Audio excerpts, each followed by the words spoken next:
मशरक़ वस्ता में कशीदगी ने आलमी शिपिंग को शदीद मुतासर किया और इस लिहाज से पर्शियन गल्फ के साथ रेड सी और ईस्टर्न मेडिटेरियन के रास्ते गैर महफूज समझे जा रहे हैं। बड़ी शिपिंग लाइन्स ने नई बुकिंग भी आर्जी तौर पर मुअत्तल कर दी है और कई बंदरगाहों पर लोडिंग रोक दी गई है। सिर्फ पहले से पहुंचा हुआ कार्गो ही डिस्चार्ज किया जा रहा है। अब मशरक़ वस्ता में कशीदगी की वजह से मुतादिद ममालिक की बंदरगाहों पर कार्गो लोडिंग मुअत्तल हो गई है, खास तौर पर खलीजी ममालिक और उनसे मुंसलिक रूट्स पर। इन ममालिक में सऊदी अरब के साथ साथ मुत्तहिदा अरब इमारात के अलावा ईरान और ओमान के साथ रेड सी से अटैच यमन की बंदरगाहें भी शामिल हैं, जहां नई लोडिंग मुकम्मल रोक दी गई है। रास्ते में मौजूद जहाज़ों को जारी हिदायत में केप ऑफ गुड होप, जो कि अफ्रीका के जुनूब में वाक़ है, इस रास्ते को ऑल्टरनेट रूट के तौर पर इस्तेमाल करने की हिदायत की गई है। अब ये सूरत हाल पाकिस्तान के लिए ख़ास तौर पर बहुत ज़्यादा तशवीशनाक है। पाकिस्तान की ज़्यादातर तिजारत समुद्री रास्ते से ही होती है। हमारी बड़ी इम्पोर्ट्स और एक्सपोर्ट्स इन्हीं रूट से होकर गुजरती हैं और अंदाज़ों के मुताबिक आलमी तेल का भी तकरीबन 20 से 30% आबनाए हुर्मुज़ से ही गुजरता है। अगर ये रास्ता मुतासर होता है तो एनर्जी की सप्लाई फौरी दबाव में आ जाती है। फ्रेट रेट्स में 150% से 300% तक इजाफा हो जाता है। कुछ रूट्स पर कंटेनर चार्जेस $1500 से अब बढ़कर $2500 या इससे भी ज़्यादा हो चुके हैं और बाज़ सूरतों में तो $5000 तक रेट पहुंचने की बात की जा रही है। अब इससे पाकिस्तानी एक्सपोर्टर की कॉस्ट में डायरेक्ट इजाफा हो रहा है। फिर पाकिस्तान की कुल एक्सपोर्ट्स तकरीबन जो $30 अरब के अराउंड हैं, उसमें तकरीबन 60% टेक्सटाइल सेक्टर से आती हैं। और अब देखना यह है कि अगर शिपिंग कॉस्ट 20% भी बढ़ती है तो फिर मुनाफे का बड़ा हिस्सा ख़त्म हो जाता है। ख़रीदार दूसरे ममालिक की तरफ जा सकते हैं। ऑर्डर्स कैंसिल होने का खतरा भी मौजूद रहता है। इम्पोर्ट्स का वॉल्यूम तकरीबन $57 अरब सालाना है। इनमें तेल और LNG बहुत ज़्यादा अहम हिस्सा रखते हैं। अगर एनर्जी महंगी होती है तो फिर बिजली और प्रोडक्शन कॉस्ट बढ़ सकती है, जिसका फौरी ट्रिकल डाउन इफेक्ट होता है और आम कंज्यूमर्स तक वो फौरी पहुंचता है और फिर महंगाई में इजाफा हो जाता है।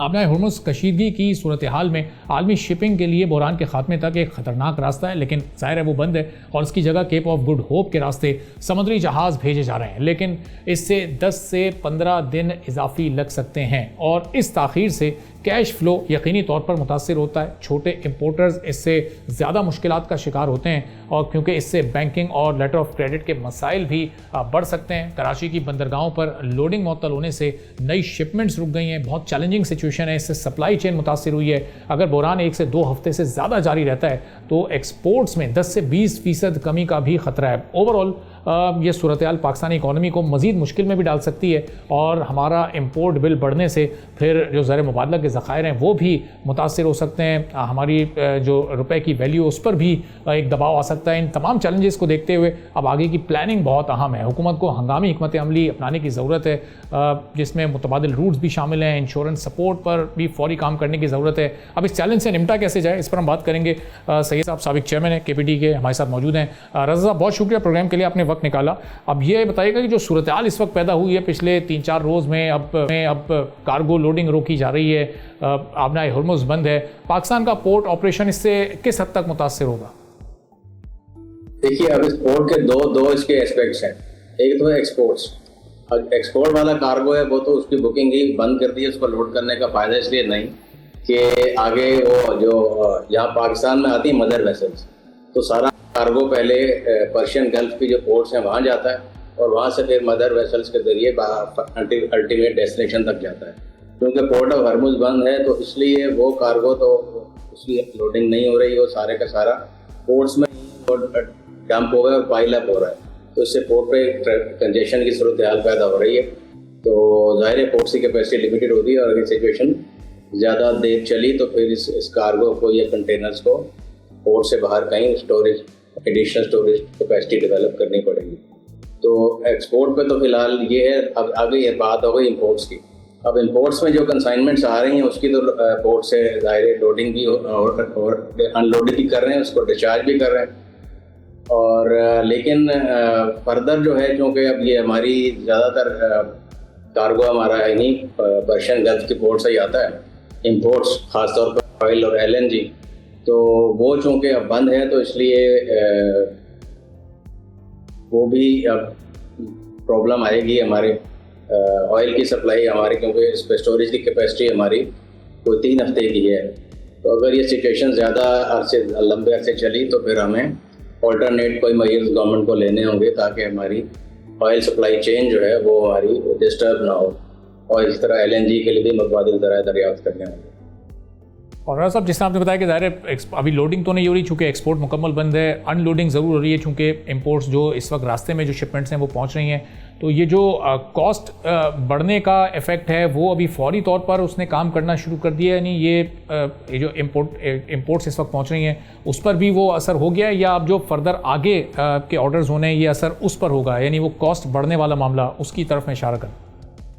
जी, अभी जो अब जो पहुंच रही हैं ये जो अगले 1-2 रोज में पहुंच जाएगी उसमें तो कोई असर नहीं होगा, लेकिन चूंकि अब इस वक्त पोजीशन ये है कि जो वेसल सेल ही नहीं कर रही, क्योंकि जो इंश्योरेंस कंपनी लॉयड उसने इंश्योरेंस कवर देना बंद कर दिया है, तो अब कोई वेसल भी मूव नहीं कर सकती जब तक इंश्योरेंस कवर ना हो। इस वक्त सिचुएशन ये है कि जो भी जहाँ पे वेसल है वो पर्शियन गल्फ में वो स्टैंड स्टिल है, चूँकि इस वार जोन में उसको इंश्योरेंस कवर नहीं मिल रहा। तो नेचुरली जब ये सिचुएशन थोड़ी सी बेहतर होगी तो फिर भी एक रिस्की एरिया तो रहेगा। फिलहाल तो ये कि बिल्कुल ही बंद हो गया, उसके बाद ये जब ये मूवमेंट शुरू होगी कि सेलिंग स्टार्ट होगी, उसकी कॉस्ट जो इंश्योरेंस कवर वो बहुत महंगा हो जाएगा और अल्टीमेटली फिर चार्जेस ही बढ़ेंगे और इससे इन्फ्लेशन होगी और अल्टीमेटली जो